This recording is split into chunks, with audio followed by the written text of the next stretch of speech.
Genre లాంటిది, ఒక westernised film.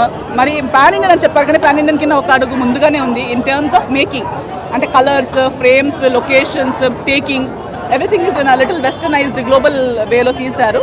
So ఒక మంచి లవ్ స్టోరీ, ఒక ఫెయిరీ టేల్ చూసినట్టు ఉంది సినిమా అయితే.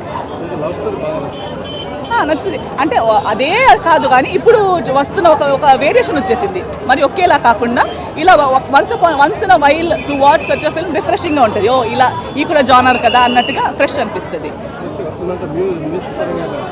బాగుందండి, ఆ సినిమాకి తగ్గినట్టు music. Thank you. Block buster 3 years back కదా మూవీ, ప్రభాస్ మూవీ. మీకు ఎలా అనిపించింది? చాలా బాగా అనిపిస్తుంది. మొత్తం లవ్ స్టోరీ చాలా బాగుంది. సినిమా మంచిగా అనిపించింది. చాలామంది అంటే యూకే నుంచి ఇక్కడ ఇండియాలో కూడా 3:30 షో వాళ్ళు ఫ్యాన్స్ ఎక్కువ చూస్తున్నారు. వాళ్ళు మరి డిసప్పాయింట్ అవుతున్నారు. యాక్షన్ సీన్స్ అవి లేవు, ఫైట్స్ లేవు, హీరోయిజం షాట్స్ లేవు, ఎలివేషన్ షాట్స్ లేవని. కానీ సినిమాని కరెక్ట్గా అర్థం చేసుకుంటే మాత్రం ఆ లవ్ స్టోరీ మనకి ఆష్కీ 2 లాంటి లవ్ స్టోరీ కనిపిస్తుంది. అండ్ మనం చిన్నప్పుడు చూసిన హ్యారీ పాటర్ సినిమాలో ఏదైతే ఆ స్టోరీ ఉంటుందో అదే హ్యారీ పాటర్ పెరిగి పెద్ద అయితే ప్రభాస్ అన్నట్టు ఈ సినిమా తీసినట్టు అనిపించింది. వాళ్ళ లవ్ని, కెమిస్ట్రీని అర్థం చేసుకుంటే మాత్రం ఇది ఒక చాలా మంచి సినిమా. సినిమాలో మనకు మిగిలే డిసప్పాయింట్మెంట్ ఒకటి ఏంటంటే 12 minutes లాస్ట్ కట్ చేశారు. ఆ 12 minutes ఉంటే సినిమా ఇంకా బాగుండేది. అంటే 2.5 hours కంటే చాలా తక్కువ ఉంది సినిమా, తొందరగా అయిపోయింది సినిమా. ఇంకో 12 minutes ఏదైతే కట్ చేశారో అది ఉంటే ఇంకా బాగుండేది. నిండు సినిమా కంప్లీట్ మూవీ చూసినట్టు అనిపించలేదు. లాస్ట్ కట్ చేయడం తెలిసిపోతుంది మనకి.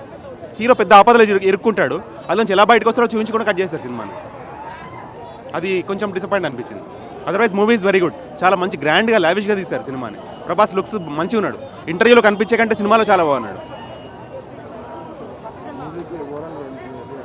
అంటే లవ్ స్టోరీస్ ఇష్టపడే వాళ్ళు చాలా మంచిగా ఇష్టపడతారు సినిమాని. యూత్ ముఖ్యంగా they hug this movie like anything. And అంటే యాక్షన్ ఫైట్స్ మాత్రమే ఎక్స్పెక్ట్ చేసేవాళ్ళు, వైలెన్స్ ఎక్స్పెక్ట్ చేసే వాళ్ళకైతే ఈ సినిమా ఎందుకంటే వాళ్ళ ఎక్స్పెక్టేషన్కి రీచ్ అవ్వదు కాబట్టి నచ్చకపోవచ్చు. అదర్వైజ్ మూవీగా చూస్తే, వాళ్ళు తీసింది చూసి ఎంజాయ్ చేస్తే మాత్రం ఇట్స్ అ గుడ్ మూవీ.